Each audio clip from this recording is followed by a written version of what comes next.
शंकर के पास बहुत समय से एक बहुत ही भली अच्छी गाय थी जिसका नाम मधु था। मधु ने काफी सालों तक शंकर को भर भर के दूध दिया। जब वो बहुत गरीब हुआ करता था तब से मधु उसके पास थी और मधु की वजह से शंकर की गरीबी दूर हुई। उसका दूध इतना टेस्टी और मीठा दूध था कि सारे गांव वाले उसी के घर से दूध ले जाना पसंद करते थे। लेकिन अब समय ऐसा आ गया था कि मधु ना तो बच्चे दे सकती थी और ना दूध। वो बूढ़ी हो चुकी थी। लेकिन मधु की ही जनी हुई दो बेटियां चांदनी और रोशनी शंकर के घर में थीं। दोनों गायें अब शंकर का घर चला रही थी। अच्छा खासा दूध देती थी दोनों। इस बात से मधु को गर्व भी होता था कि उसकी बेटियां उसकी जगह दूध दे रही हैं। चांदनी, आज तो तुमने बहुत दूध दिया बहन। मुझे लग रहा है तुमने आज ज्यादा ही चारा खा लिया था। हाँ दीदी, आज मैंने कुछ ज्यादा ही खा लिया था। भूख ही इतनी तेज थी आज कि खाते खाते पता ही नहीं चला। मेरी बच्चियों, मुझे इस बात का गर्व है कि मैं मालिक को दूध नहीं दे सकती। अब बूढ़ी हो गई हूँ, पर तुम दोनों मेरा अंश, मेरा नाम रोशन कर रही हो। मालिक को इतना दूध देके उनका घर चला रही हो। मैं तो किसी काम की नहीं रही अब। ऐसा ना कहो माँ, जितना तुमने मालिक के लिए किया है उतना तो हम दोनों भी मिलके नहीं कर सकती। और जो मालिक मेरे लिए कर रहे हैं, हालांकि मालिक को मुझसे कोई फायदा नहीं हो रहा, मुफ्त का पाल रहे हैं मुझे। उनकी जगह कोई दूसरा होता तो मुझे कब का कसाई को बेच चुका होता। पर मालिक मुझे कितना प्यार करते हैं, अब भी मेरी कितनी देखभाल करते हैं। शंकर जितना प्यार चांदनी और रोशनी को करता था उतना ही वो मधु को भी करता था। उसको अपनी पुराने दिन याद थे जब उसकी बहुत खस्ता हालत थी। उसको मधु के किए का बहुत एहसास था। मधु ने उसके बाद चांदनी और रोशनी को जन्म दिया। मधु की दोनों बेटियां अब अपनी माँ का फर्ज निभाती हैं और मालिक को वो भी मधु की तरह खूब सारा दूध देती हैं। शंकर सुबह सुबह दोनों गायों से दूध लेता और अपने ऑटो में दूध डाल के शहर ले जाके बेच देता। विधि, ओ विधि। हाँ जी, कहिए। मैं जा रहा हूँ दूध लेकर शहर। शायद आज मुझे आने में थोड़ी देर हो जाए। तुम ऐसा करना, चारा काट के रख देना, फिर घर आके मैं खुद ही चारा ले आऊंगा। ठीक है। शंकर दूध निकाल के ऑटो में डाल के ले जाता है और विधि चारा काटने चली जाती है। थक गई। चारा तो मैंने काट दिया। अब ऐसा करती हूँ, चारा खुद ही घर ले जाती हूँ। पता नहीं शाम को वो कब आएंगे थके हुए। विधि चारा सर पे उठा के खुद ही घर ले जाने लगी। थोड़ा भारी होने की वजह से चारा एक जगह सर से गिर जाता है। ओहो, ये घास तो सारी गिर गई। अब फिर से समेटनी पड़ेगी। नमस्ते विधि बहन। दूंगा, मैं भी आपके और भाई साहब के बारे में ही सोचकर बोल रहा हूँ, नहीं तो सारी उम्र पालते रहोगे मुफ्त में। ठीक है भाई साहब, मैं उनसे बात करके बताती हूँ। विधि चारा सर पे बांध के घर चली जाती है, पर उस व्यापारी की बात उसे कहीं न कहीं सही लग जाती है। शाम को जब शंकर घर आता है तो विधि उससे मधु को बेचने की बात करती है। विधि, तुम पागल हो गई हो क्या? तुमने ये बात सोची भी कैसे? किसने तुम्हारे दिमाग में ये बात घुसा दी और तुम उसी के कहने पर चल रही हो? उसका क्या है, यहाँ से सस्ते भाव में ले जाएगा, आगे डबल में बेचेगा। ये व्यापारी ऐसे ही होते हैं। तो कौन तुम्हें इसका लाख रुपए देगा? मुफ्त का खिलाने से अच्छा है 7,000 तो आ जाएंगे ना। कैसी बातें कर रही हो तुम? भूल गई, आज हम जो कुछ भी है मधु की वजह से ही हैं, और चांदनी और रोशनी भी उसी की देन है। ओहो मेरे दयालु पति, तुम भी ना, जैसा मैं कहती हूँ वैसा ही करो। वैसे भी उससे हमें कोई फायदा नहीं हो रहा है। अच्छा, कल को मैं भी किसी वजह से अगर काम ना कर पाऊं, बीमार रहने लगूं, तो तुम मुझे भी घर से निकालने की बात करोगी? बस, मैंने कह दिया, मधु यहीं रहेगी हमेशा मेरे साथ, मेरे घर में। वो इस घर के लिए बहुत शुभ है। ठीक है, अगर ऐसी बात है तो मैं भी देखती हूँ कैसे नहीं जाएगी आपकी बूढ़ी गाय इस घर से। दिन रात विधि अपने पति के साथ जिद करती है मधु को बेचने की।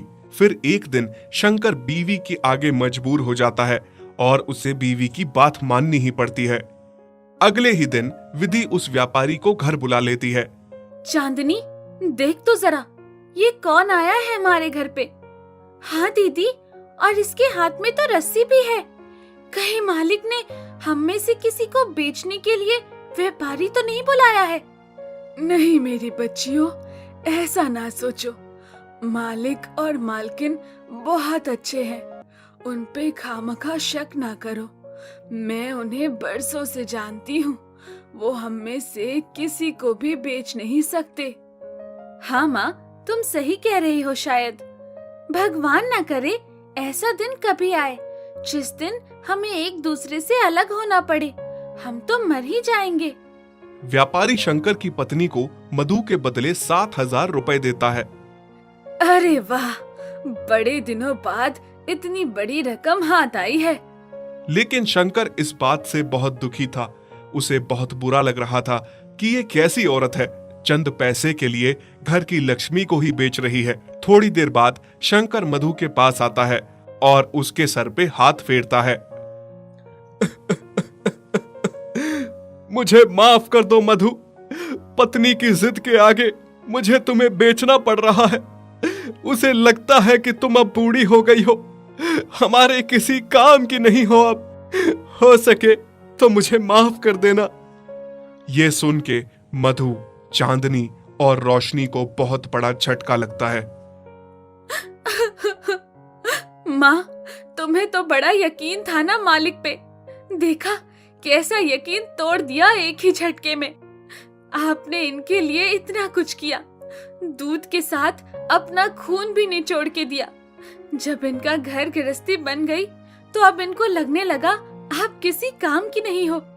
कल को ये लोग हमारे साथ भी ऐसा ही करेंगे। अब क्या होगा माँ? ये व्यापारी आपको कसाई को दे देगा। हाँ माँ, सच कहते हैं, इंसानों को जिस चीज से फायदा होता है उसको रखते हैं। अगर वो चीज किसी काम की ना रहे उसे नहीं रखते। बहुत मतलबी होते हैं ये इंसान। बुरा तो मुझे भी बहुत लग रहा है मेरी बच्चियों, पर मेरी भी समझ में नहीं आ रहा मालिक ऐसा क्यों कर रहे हैं। तभी व्यापारी मधु को रस्सी से बांध के वहां से ले जाने लगता है। चांदनी और रोशनी बहुत रोती हैं। माँ, माँ, माँ, हम आपके बिना कैसे रहेंगे? जाते जाते मधु की आंखों में बस आंसू थे।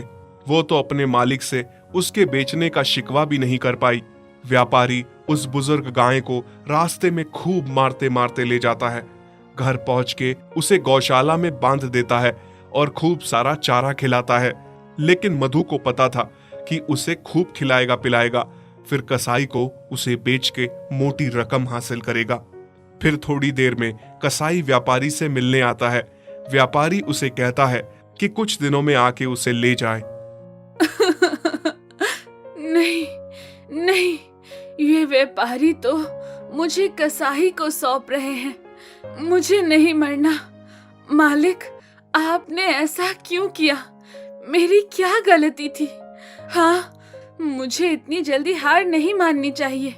मुझे वापस मालिक और अपनी बच्चियों के पास जाना होगा। न जाने मेरी बच्चियों का मेरे बिना क्या हाल है। उधर चांदनी और रोशनी का अपनी माँ के बिना बहुत बुरा हाल था। फिर रात में जैसे तैसे गले का खूंटा तोड़ के मधु भागती हुई घर पहुंच जाती है। चांदनी और रोशनी को जैसे ही अपनी माँ दिखती है, उनके लिए मानो सवेरा हो जाता है। मधु अपनी दोनों बच्चियों को गले से लगाती है। माँ, आप आ गई। अब हमें छोड़ के कभी मत जाना। हम आपके बिना मर जाएंगे माँ। हाँ मेरी बच्चियों, मैं अब कभी भी नहीं जाने वाली हूँ। सुबह जब शंकर दूध निकालने गौशाला में आता है और वहां वो मधु को देखता है तो बहुत खुश हो जाता है। उसके सर पे हाथ फेर के प्यार देता है। विधि, विधि देखो तो कौन आया है। अरे क्यों चिल्ला रहे हैं आप? कौन आया है? हाँ, ये मधु ये वापस कैसे आ गई? देखा, मैं ना कहता था, मधु हमें बहुत प्यार करती है, उसको हमें नहीं बेचना चाहिए। तुम चुप रहो जी। चिल्ला के तो ऐसे बुला रहे थे जैसे पता नहीं क्या हो गया। इस बूढ़ी बेकार गाय को मुफ्त का खाने की आदत हो गई है। मैं कहती हूँ जल्दी इस व्यापारी को बुलाओ, उससे पैसे लिए हैं, यहाँ आके इसे ले जाए। शंकर मजबूर होकर फिर से उसी व्यापारी को बुलाता है मधु को ले जाने के लिए। भाई साहब, इस बार इस गाय को मोटी रस्सी से बांध के ले जाना ताकि दोबारा लौट के ना आए।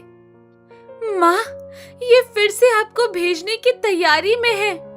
कोई बात नहीं बेटी, मालिक ने अगर मेरे लिए यही सोचा है तो यही सही। इस बार मैं लौट के नहीं आऊंगी। बस मेरे जाने के बाद तुम दोनों अपना ख्याल रखना। नहीं माँ, ऐसा ना कहो। व्यापारी मधु को फिर से ले जाता है, पर इस बार मधु जाने में कोई जिद नहीं करती, क्योंकि उसे पता था उसकी जिद करने का कोई फायदा नहीं। वो अगर फिर से लौट आई तो मालकिन उसे फिर से भिजवा देगी। इधर चांदनी और रोशनी का रो रो के बुरा हाल था। दोनों ने माँ की याद में खाना पीना छोड़ दिया था। दोनों बीमार हो गई थी, दूध देना छोड़ दिया था। देखिए ना जी, किसकी नजर लग गई हमारे घर को। चांदनी और रोशनी कितनी बीमार है, खाना पीना छोड़ दिया है दोनों ने। इतना अच्छा कारोबार हमारा बंद हो गया है। ये और कुछ नहीं, मधु का फिटकार लगा है हमें। बोझ थी ना वो तुम्हारे लिए, जबरदस्ती उसे बेच दिया। जिसने शुरू से हमारा साथ दिया, बाद में जब वो तुम्हारे किसी काम ना आने लगी तो उसे बेच दिया। खुद गर्ज औरत, इनको भी इनकी माँ से अलग कर दिया। ये तो होना ही था, मुझे अपने साथ पाप का भागीदार बना दिया तुमने। आप सही कह रहे हैं जी, बहुत बड़ी गलती हो गई है मुझसे। मैं आपके आगे हाथ जोड़ती हूँ। आप उस व्यापारी के पैसे लौटा दीजिए और मधु को घर ले आइए। अगले दिन जब शंकर और विधि मधु को लेने व्यापारी के घर जाते हैं तो वहां वो देखते हैं कि व्यापारी ने मधु को कसाई को बेच दिया है और कसाई मधु को ले जा रहा है। अरे कौन हो तुम और मेरी मधु को कहाँ ले जा रहे हो? कहाँ ले जा रहा हूँ मतलब? मैंने इसे खरीदा है, वो भी डबल भाव में। मैं तुम्हें इसके भी डबल पैसे दूंगा। मेरी गाय मुझे वापस कर दो। ठीक है, ले लो, मुझे तो पैसे से मतलब है, पर इस बूढ़ी गाय में रखा क्या है? वो तुमसे मतलब नहीं है। तुम बस पैसे लो और हमारी गाय को वापस करो। शंकर और मधु कसाई को पैसे देते हैं और मधु को वापस ले आते हैं। मधु, मुझे माफ कर दो। मैं कितनी गलत थी। मैंने तुम्हारे साथ कितना गलत किया। मेरी वजह से आज तुम्हारे साथ वो कसाई न जाने क्या कर लेता। हाँ मधु, अब जो भी हो जाए, मैं तुम्हें कभी खुद से अलग नहीं करूंगा। जब चांदनी और रोशनी अपनी माँ को वापस पाती हैं, तो बहुत खुश हो जाती हैं और दोनों अपनी माँ के गले लग जाती हैं। राम जी के पास एक गाय थी जिसका नाम चांदनी था और एक बैल था जिसका नाम चांद था। चांदनी बहुत जल्द एक बच्चा देने वाली थी। राम जी अपनी गाय और बैल से बहुत ही प्यार करता था। चांदनी और चांद एक दूसरे से बहुत प्यार करते थे। चांद तो मानो पति की तरह चांदनी का ख्याल रखता था। एक दिन राम जी अपनी पत्नी लक्ष्मी से कहता है, लक्ष्मी, ओ लक्ष्मी, अब जल्द ही हमारे भाग खुलने वाले हैं। बहुत जल्द चांदनी को बच्चा होने वाला है। उसके बाद चांदनी खूब सारा दूध देगी। उस दूध को बेचने मैं शहर जाऊंगा। हम खूब सारे पैसे कमाएंगे। हाँ जी, आप सही कह रहे हैं। फिर कुछ दिन बाद चांदनी एक छोटे से बछड़े को जन्म देती है। राम जी और लक्ष्मी बहुत खुश हो जाते हैं। कुछ ही दिनों में राम जी की अच्छी खासी कमाई चलने लगती है। चांदनी जो भी दूध देती थी, राम जी उसे सुबह शहर जाकर बेचता था। फिर एक दिन राम जी दूध बेच के शहर से घर लौटा। तभी पीछे से एक आदमी राम जी को आवाज लगाता है, राम जी भाई सुनिए तो। हाँ बोलो, क्या बात है भाई? भाई, मैं यहाँ से गुजर रहा था तभी मेरी नजर तुम्हारे बैल पर पड़ी। तुम्हारा बैल मुझे बहुत अच्छा लगा। मैं बैलों का व्यापारी हूँ। मैंने देखा तुम्हारे पास तो एक ही बैल है। तुम एक बैल का क्या करोगे? मैं तुम्हें इसके अच्छे दाम दूंगा। अगर तुम चाहो तो मुझे बेच दो। नहीं नहीं भाई, मुझे अपने बैल से बहुत प्यार है।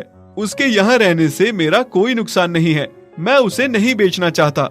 ठीक है भाई, कोई जबरदस्ती नहीं है, पर तुम जब भी इस बैल को बेचना चाहो तो मुझे ही बेचना। फिर वो आदमी वहां से चला जाता है। पीछे खड़ी लक्ष्मी सारी बातें सुनती है और रात को खाना खाते समय राम जी से कहती है, आपने उस आदमी को बैल बेचने से मना क्यों किया जी? तो तुम क्या चाहती हो? मैं चांद को बेच दूं? जानती हो ना, जब हमारे पास कोई नहीं था तो हमें छोटा सा चांद रास्ते में मिला था, और फिर जब से हम उसे घर लाए हैं तो मानो हमारी किस्मत ही बदल गई। उफ, आप कितना दिल से सोचते हैं जी। ऐसा कुछ नहीं है, और अगर कुछ ऐसा है भी तो क्या? सारी उम्र उस बैल को मुफ्त में पालते रहना है क्या? उसका तो हमें कुछ फायदा भी नहीं है। उफ, सेठ कितना अच्छा दाम दे रहा था। मैं कह देती हूँ, आप कल ही सेठ से बात करिए और इस चांद को बेच दीजिए। राम जी चांद से बहुत प्यार करता था। वो उसे बेचना नहीं चाहता था। पत्नी के दबाव में आके चांद को सेठ को बेचना पड़ता है। अगले दिन सेठ बैल को लेने आता है। सेठ चांद को ले जाने के लिए रस्सी खोलता है। तभी चांदनी चांद से कहती है, ये कौन है? और चांद तुम्हारी रस्सी क्यों खोल रहा है? मुझे तो ऐसा लग रहा है मालिक ने मुझे बेच दिया है। ये मेरा नया मालिक है। नहीं नहीं चांद, ऐसा मत कहो। तुम चले गए तो तुम्हारे बिना मेरा और हमारे बच्चे का क्या होगा? ऐसा नहीं हो सकता। चांदनी, मैं भी तुम दोनों के बिना कैसे रहूंगा? पर मालिक ने ऐसा क्यों किया? हाँ, शायद मैं उनके अब किसी काम का नहीं रहा हूँ, इसलिए मुझे बेच दिया। फिर सेठ रस्सी खोल के चांद को वहां से ले जाने लगता है। ये सब देख के राम जी को बहुत दुख हो रहा था। चांद पीछे मुड़ मुड़ के चांदनी और अपने बच्चों की ओर देख रहा था। चांदनी का भी रो रो कर बुरा हाल था। वहीं दूसरी ओर लक्ष्मी खुश थी कि चांद को बेच के अच्छा दाम मिला। रास्ते में चांद को सेठ ने खूब मारा। घर पहुंचने में पूरा दिन लग गया। चांद को बहुत बड़ी गौशाला में बांध दिया गया, जहां और भी बहुत सारे बैल थे और खाने को सूखी घास दी गई। चांद का उस अनजानी जगह पर बिल्कुल भी मन नहीं लग रहा था। उसने वो सूखी घास नहीं खाई और पूरी रात वहां से भागने की योजना बनाने लगा। वहीं दूसरी तरफ चांदनी ने भी चारा नहीं खाया। वो भूखी प्यासी ही थी। चांद जिस रस्सी से बंधा था उसे उसने खींचकर तोड़ दिया। अगले दिन जब चांदनी ने देखा तो चांद उसके सामने था।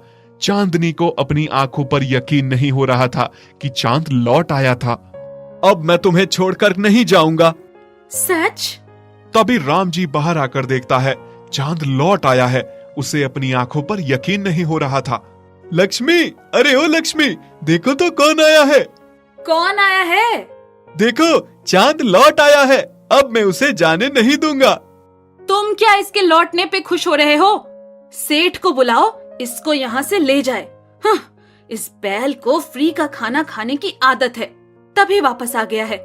अगले दिन सेठ फिर से चांद को ले जाने आता है। ये फिर से आ गया। नहीं नहीं, मैं नहीं जाऊंगा।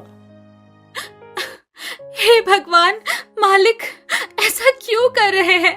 क्यों हमें अलग कर रहे हैं? सेठ चांद को फिर से ले जाने लगता है। इस बार वो उसे मारता नहीं है। घर पहुंच के उसे गौशाला में बांध देता है। उसे फिर से सूखी घास खिलाई जाती है। चांद को इस बार एक मोटी रस्सी से बांध दिया जाता है ताकि वो भाग न सके, पर फिर भी वो वहां से भागने के बारे में सोचना नहीं छोड़ता। इस बार भागूंगा तो चांदनी और अपने बच्चों को लेकर कहीं दूर जाऊंगा ताकि फिर से हमें कोई अलग ना कर सके। वहीं दूसरी ओर चांदनी चांद के बिना बहुत उदास थी। उसके लिए चांद के बिना रहना एक एक दिन मुश्किल हो रहा था। उसने खाना पीना छोड़ दिया था। ये देखकर राम जी और लक्ष्मी बहुत दुखी हो रहे थे। देखिए ना जी, हमारी लक्ष्मी को अचानक से क्या हो गया है? अच्छी भली थी, अचानक से इतनी बीमार कैसे हो गई? ये सब तुम्हारे कारण हुआ है।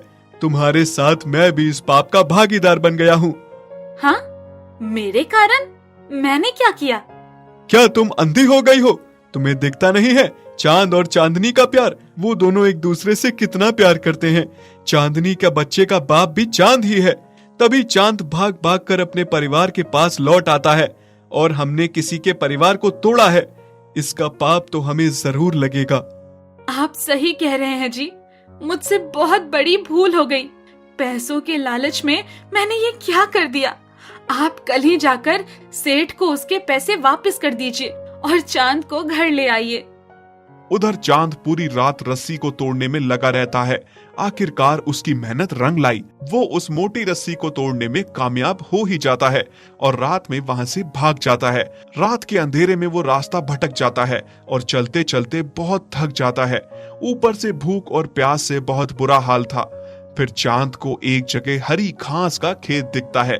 चांद उस खेत में घुस जाता है और घास खाने लगता है। तभी कुछ लोग उसे घेर लेते हैं और पकड़ के एक छोटी सी अंधेरी गौशाला में बांध देते हैं।